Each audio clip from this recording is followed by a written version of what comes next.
Welcome to our weekly garden video here at Shale Ridge. Today is Sunday, June 13th.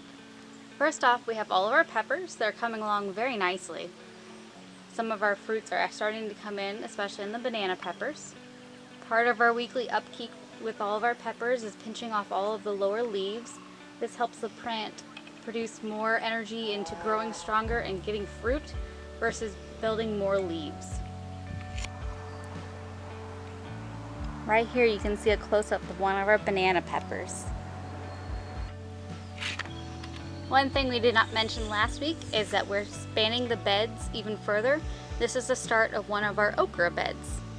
We still have to install all the metal siding as well as stain and fill all the beds.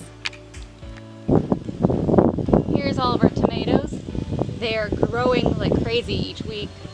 The ones closest to us are all of our true black brandywine. They are slowly producing fruit, whereas the Romas, which are a much smaller plant, are producing fruit a lot quicker.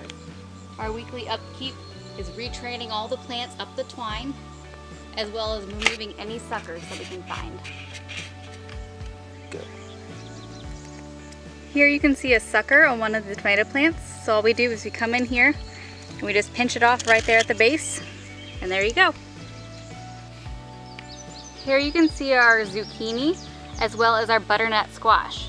If you notice, we now have some tags back into the garden. We had terrible winds this week and took out 4 of our 5 butternut squash. So we had to replant all of those by seed.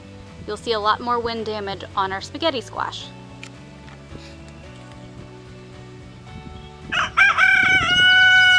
As you can see, our spaghetti squash has really taken off, enjoying the ability to crawl up the trellis.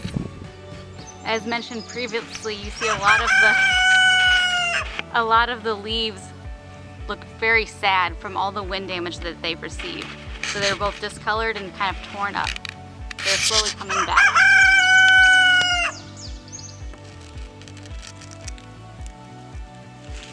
Here you can see one of our many golden zucchini.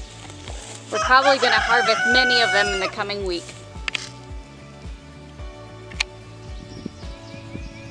Here is our Chinese yard-long beans that are all starting to grow up their own trellis as well as our eggplant, who are greatly taking off with all this heat. And here we have all of our cucumbers, who are also starting to crawl up the trellis very well. As you can see, they also sustained some wind damage this week. Directly in front of that, we have all of our dill that is ready to be harvested, as well as all 3 types of our basil. We're having a lot of issues recently with some worms eating a lot of our basil, so we have to check those daily.